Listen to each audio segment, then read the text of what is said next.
my first time.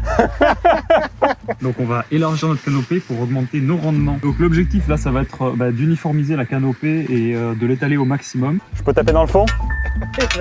Oui, on est con, mais c'est pas grave.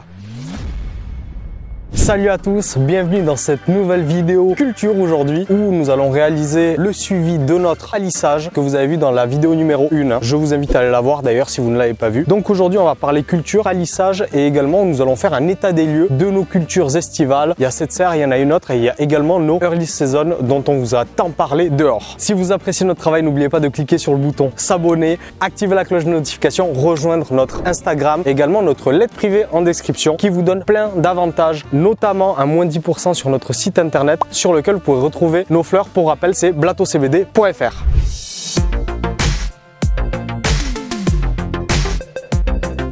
Alors on va commencer par la première serre et nous allons parler floraison et nous allons surtout parler light depth. Mais qu'est-ce que c'est? Et oui Emmanuel. Du coup, vous l'avez compris, on va laisser Raphaël vous expliquer ce que c'est le light depth et pourquoi nos photopériodes sont passées en floraison avant l'heure. Alors vous pouvez voir qu'elles sont passées en floraison et ça c'est dû à notre petite astuce secrète qui n'est pas très secrète, mais donc comme vous l'aurez compris, la photopériode dépendante de la saison, eh bien on est soumis à ce facteur sur lequel on ne peut pas trop agir. Mais il y a des petits tricks, notamment de modifier artificiellement la photopériode. Ce qu'on fait en intérieur, quand on contrôle la durée d'une lampe, eh bien on peut plus ou moins le répliquer en extérieur pour faire fleurir nos plantes plus tôt. On va vous expliquer tout de suite pourquoi, mais avant, quels sont les avantages de faire cela? Eh bien il faut savoir que dans nos régions, notamment dans le sud-ouest, comme vous le savez, si vous nous suivez depuis un petit moment, il pleut beaucoup. On est dans une région qui est vraiment assez humide, et notamment en automne. Donc ce qu'on s'est dit avec Emmanuel, c'est qu'on pourrait essayer de récolter en été. C'est une saison où il fait chaud, où il fait sec, et donc on évite les risques de moisissure. Également, grâce à ces fortes chaleurs, en été, on a moins de parasites, et on peut laisser nos plantes plus facilement à découvert. Alors aujourd'hui, c'est un très mauvais exemple parce qu'en fait il pleut. Conditions de filmage qui sont un peu catastrophiques, mais bon, c'est pas grave. C'est ça le métier de maraîcher, c'est ça le métier de cannabiculteur. On est dépendant du temps, de la météo et on doit faire avec. Et donc on se retrouve tout de suite pour vous expliquer comment on a fait pour les passer en floraison. C'est parti. Donc si vous vous souvenez, sur les premières vidéos, il y avait une bâche sur cette serre. Ça nous a servi pour garder la chaleur au départ pour que nos plantes repoussent bien mieux.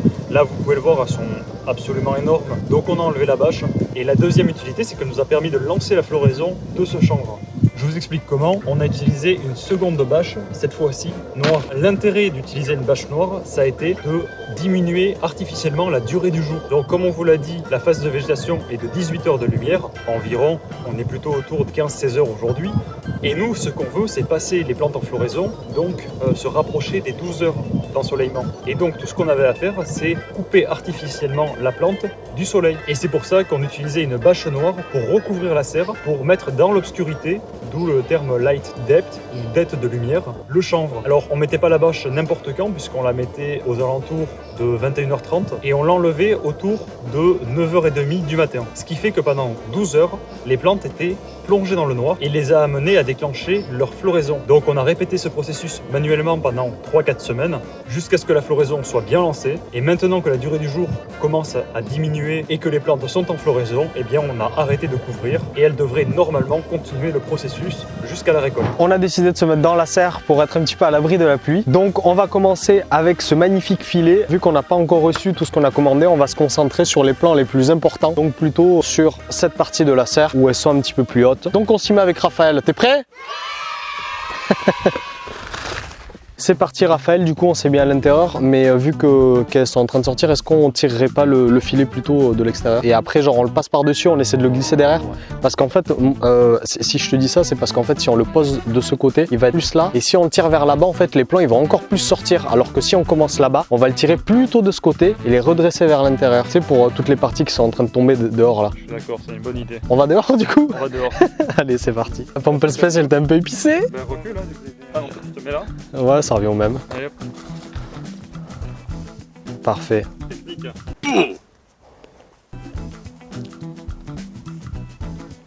Oui, oui, on est con, mais c'est pas grave. C'est pas grave, on va le passer. On est con, ouais, mais c'est pas grave. Ouais, on est vraiment con. Hein. At the end, it doesn't even matter. C'est bon, tu peux arrêter de tirer. Je suis au bout là. Je suis à bout là, je suis à bout. Je suis pas venue ici pour souffrir, ok? On peut observer ici une magnifique variégation due à un stress génétique qui fait des jolies couleurs. Avec nous, elles ont plus un stress post-traumatique les plantes que génétique. Parfois aussi, il y a de l'opium. Alors pas trop bas non plus parce que tu m'as dit qu'on allait couper en bas. Ouais. Ok. Donc je mets à hauteur de chibre un peu. Quoi? Donc là je dispose le filet pas trop bas parce que les parties inférieures de la plante on va les faire sauter pour concentrer l'énergie de la plante plutôt sur les buds supérieurs. Donc le filet ne va pas servir en bas vu qu'on va s'en débarrasser des parties basses.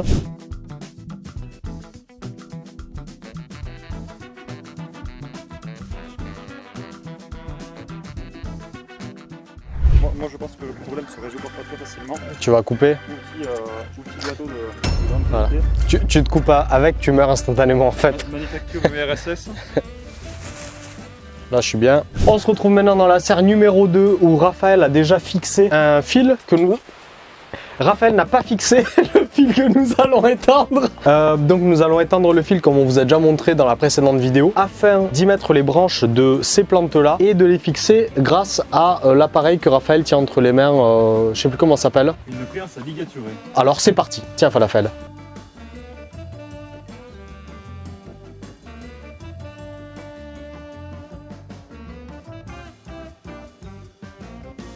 Mais il s'est barré. Ah non il est là. Tu te sers du bambou comme un levier. Du bambou là. Le bambou là.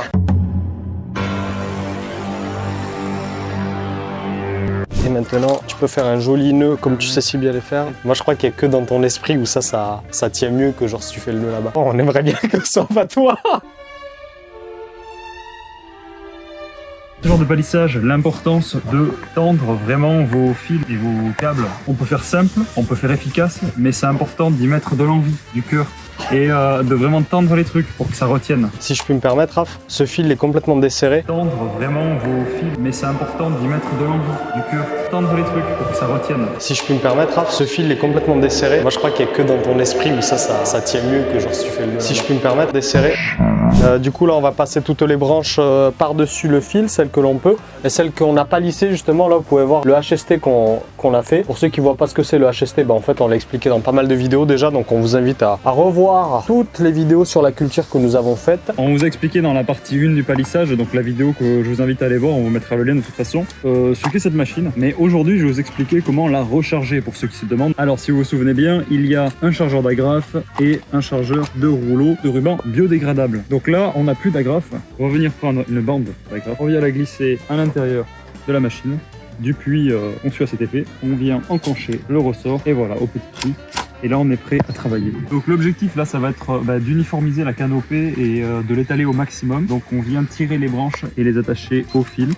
Voilà, comme ceci, pour éviter qu'elles remontent vers le haut. Vous savez que les branches sont attirées par le soleil, donc elles vont toujours se diriger vers lui. Voilà, on vient tirer ceci un peu vers le bas. L'objectif est d'avoir une canopée la plus plate possible. Ici, on peut même réaliser à nouveau un petit stress pour venir étaler et prolonger la canopée de la plante. Donc on vient pincer en fait au niveau du tronc. Voilà, la plante va s'en remettre et c'est les autres branches qui vont profiter du soleil, justement les branches secondaires qui sont ici. Donc on va élargir notre canopée pour augmenter nos rendements. Également, le stress de la plante va favoriser potentiellement le développement des terpènes, des cannabinoïdes pour avoir de meilleurs goûts et de meilleurs effets.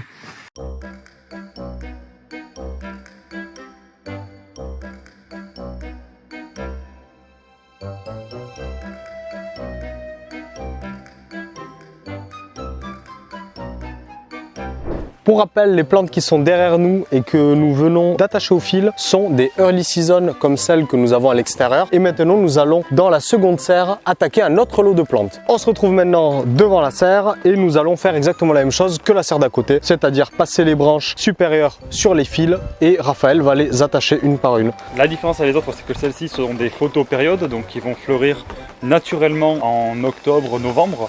Elles vont commencer en septembre et on va les récolter fin d'année. Celles-ci, pas de light up, on va les laisser pour échelonner les récoltes. Donc on a commencé avec des autofloraisons, ensuite on va procéder à un petit peu de light up, ensuite on va récolter les early season et à la fin de l'année on récoltera les photopériodes. Comme ça on échelonne les récoltes.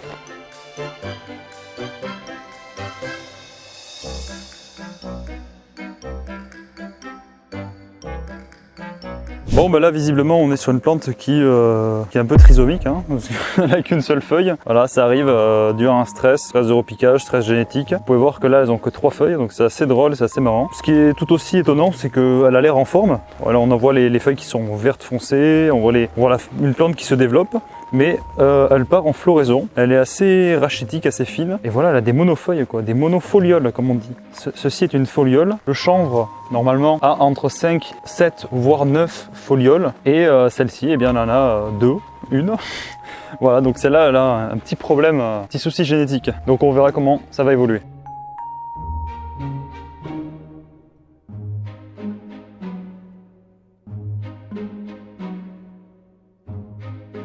Nous voici devant notre plus grande fierté, nos early season qu'on a planté dehors. C'est aussi notre plus gros problème, hein, parce que comme vous l'avez vu, ça a poussé comme c'était pas prévu. Donc il va falloir mettre du filet dessus. On avait déjà mis un filet, sauf qu'il est ici en fait. On le voit plus. Et là, il faut qu'on remette un filet pour tenir les branches, sinon ça va être catastrophique. Le problème, c'est que comment on fait pour mettre un filet là-dessus? Eh bien, on a peut-être une idée. Donc, Blato la débrouille, épisode 42, c'est parti. Du coup, on va fixer le départ du filet sur les 2 poteaux en haut. On va tirer la barre dans le rouleau et en fait, on va dérouler chacun d'un côté. Enfin, ça, c'est le plan. On ne sait pas si ça va finir comme ça. Nous allons dérouler du coup tout le long jusqu'à la fin où nous allons le couper. Et puis ensuite, nous allons séparer les branches au sein du filet. Bon, même moi, j'ai pas compris, donc je pense qu'on va vous montrer, ce sera plus simple. Tu me la glisses. Ah, ça fait mal. Tu veux un peu de lubrifiant? Ah, je peux taper dans le fond? Vas-y. Ça passe pas? On va taper comme avec la cloche. Oh, des putes. Ah oui, il y a du... Voilà. Il y a du bout. Vas-y. Parfait. It's my first time. Derrière le... Bah là, du coup, il va falloir passer derrière le pêcher. Je te laisse le tenir.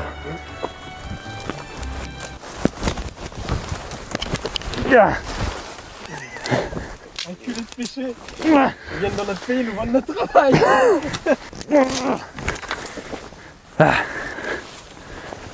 La voie est libre.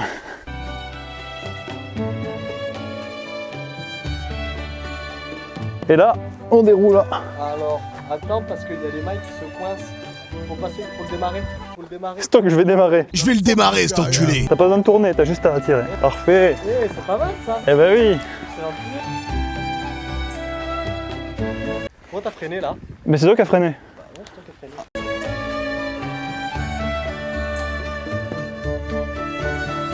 Alors, ça rentre mais ça veut pas sortir. Hein. On doit bien là-dedans. Je lui ai enculé l'épaule.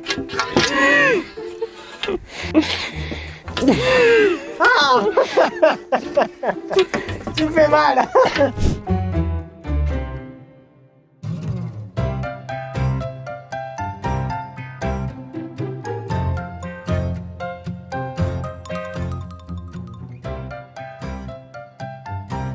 Donc comme vous pouvez le voir, on est assez content de notre technique, ça marche plutôt bien. Maintenant, on n'a plus qu'à passer toutes les branches à travers les mailles, justement pour les écarter.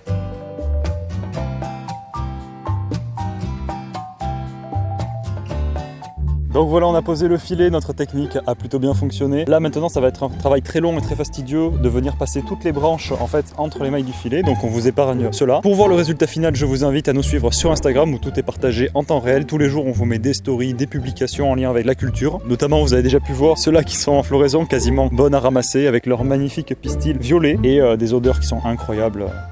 De pêche, d'abricots, d'ananas, enfin c'est une folie qui va bientôt arriver exclusivement pour vous. Merci d'avoir regardé la vidéo. N'oubliez pas de rejoindre la lettre privée pour les réductions sur notre site internet blatocbd.fr sur lequel vous pouvez retrouver notre première culture 2023. Également, n'oubliez pas de liker, partager cette vidéo, activer la cloche des notifications et vous abonner à notre chaîne YouTube. Et sur ce, nous on vous dit à la semaine prochaine.